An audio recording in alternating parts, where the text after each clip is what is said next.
Hello guys, आप देख रहे हैं जगत क्लासेस।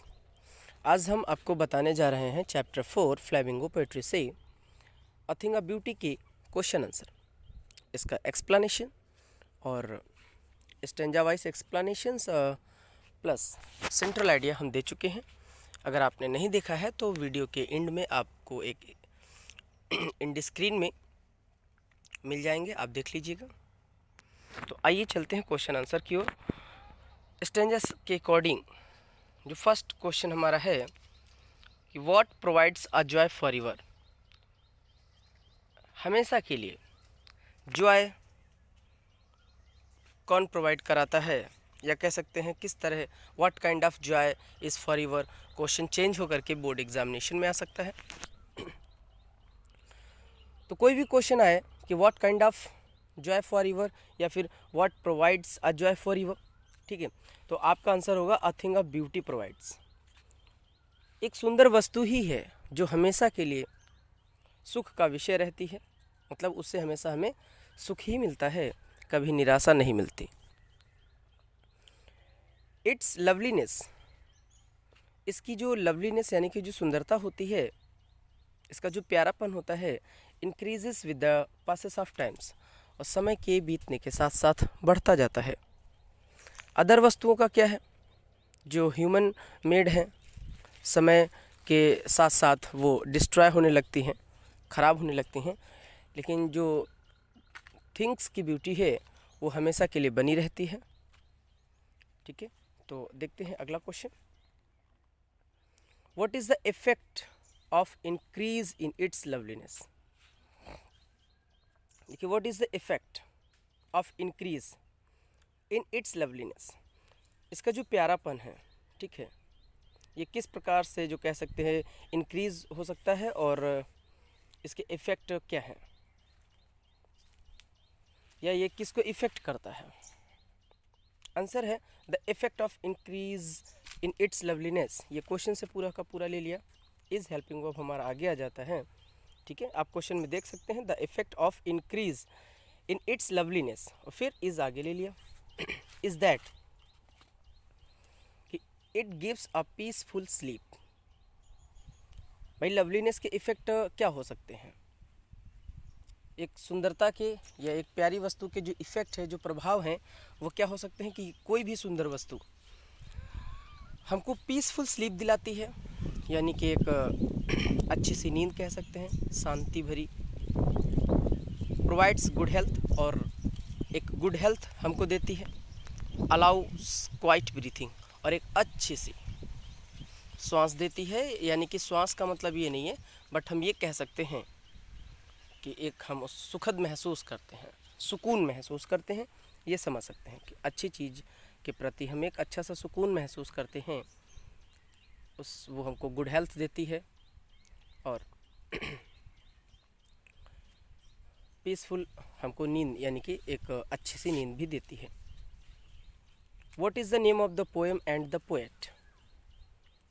पोएट और पोएम का नाम पूछा जा रहा है, जो हर चैप्टर्स में शायद कोई एक क्वेश्चन आ सकता है, तो आपको स्टेंजा का एक्सप्लेनेशन देखना है, जिसकी वजह से आपको पोएम और पोएट का नाम अच्छे से समझ में आ जाएगा। The name of the poem is a thing of beauty. ये जो ऊपर आप सेंट्रल वो स्टेंजा देख रहे हैं, a thing of beauty is a joy for ever, जैसे ही आप इसको पढ़ेंगे तो आपको ये समझ में आ जाएगा कि chapter a thing of beauty से लिया गया है ये स्टेंजा।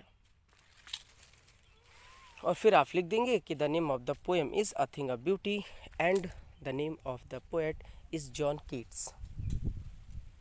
ओके गाइस, चलते हैं नेक्स्ट स्टेंजा की ओर। पहला क्वेश्चन है कि what are we doing on every morrow and Y.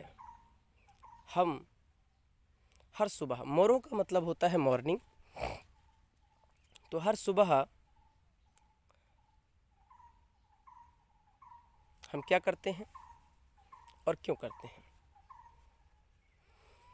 According to the stanzas अगर हम देखें तो ऑन एवरी मोरो, कि प्रत्येक सुबह, we are weathering a flowery band, हम एक फूलों की माला गूंथते हैं, टू बाइंड अस, जो हमको बांध कर रखती है, टू द अर्थ, जो हमें पृथ्वी से बांध करके रखती है।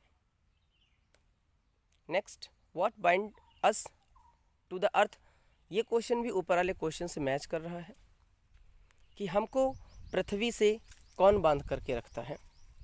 तो a flowery band binds us to the earth, flowery band जो है अर्थ से हमको बांध करके रखता है। थर्ड क्वेश्चन देखेंगे, what type of evil and bad thing surround us, किस तरह की बुराइयों और गलत चीज़ों ने हमको घेर रखा है। तो वी सराउंड विद, हम घिरे हुए हैं, विद डिसअपॉइंटमेंट, जैसे कि स्टेंजा में आप देख सकते हैं ऊपर डिसपोंडेंस आया हुआ है, डिसपोंडेंस। थर्ड लाइन में देखेंगे, spite of despondence in human dearth of noble nature of the gloomy days, इन सभी चीज़ों ने हमको घेर रखा है। यही आंसर में हम लिख देंगे कि डिस अपॉइंटमेंट्स, यानी कि उसका मतलब डिसपोंडेंस से ही लिया गया है। इन human dearth of noble nature,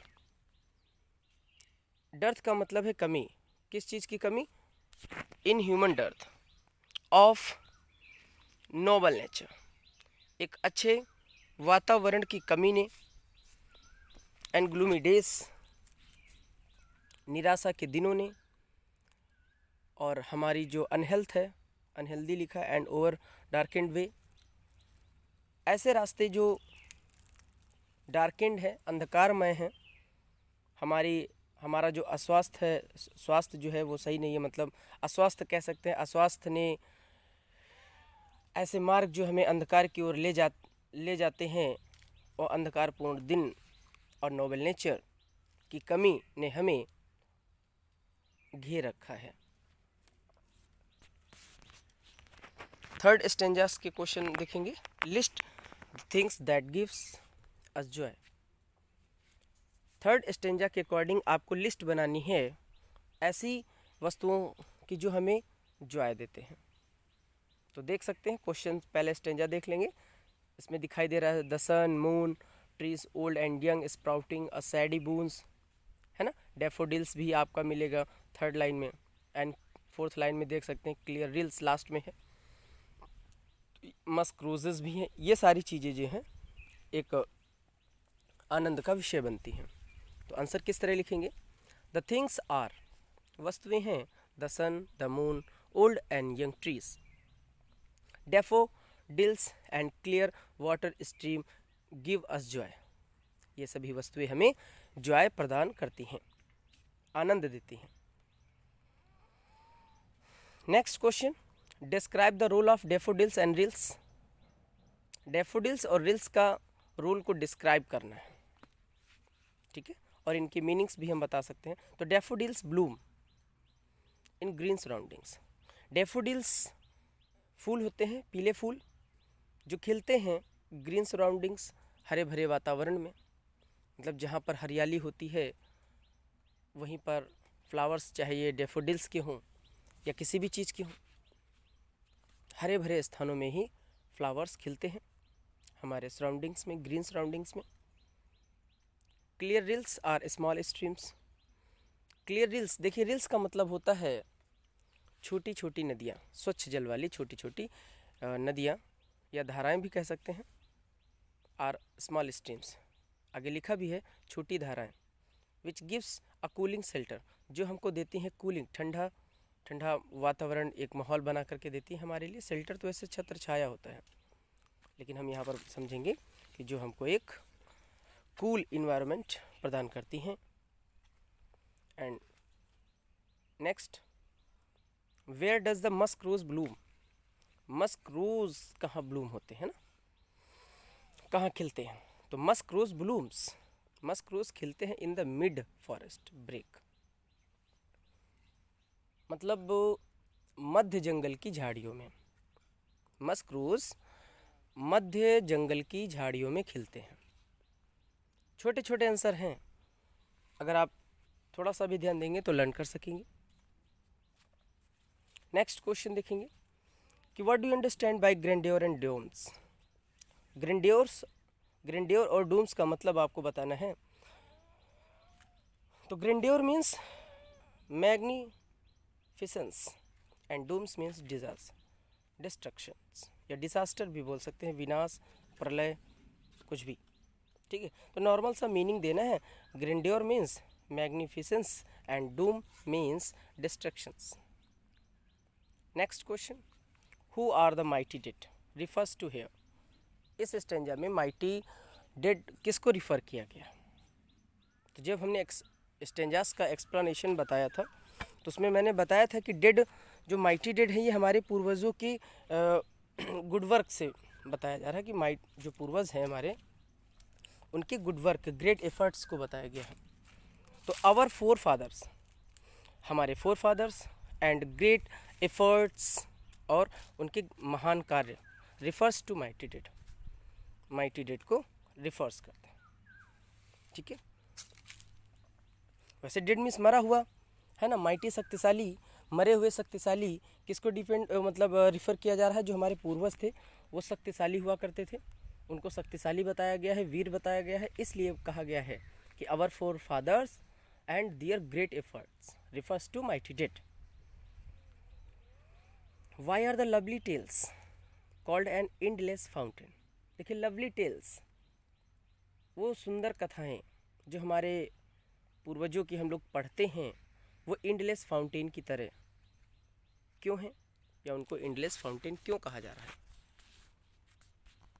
मतलब जो कभी ख़त्म नहीं होती ना, फाउंटेन कहाँ ख़त्म होता है, हमेशा चलता रहता है, ना उसका अंत है ना आरंभ है।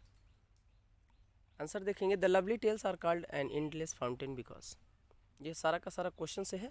अब अगला आपको जोड़ना है इसमें, बिकॉज इट फिल्स अस, क्योंकि ये हमें भर देती हैं विद जॉय, आनंद से, एंड ब्रेवनेस फॉर एवर, और बहादुरी से हमेशा के लिए।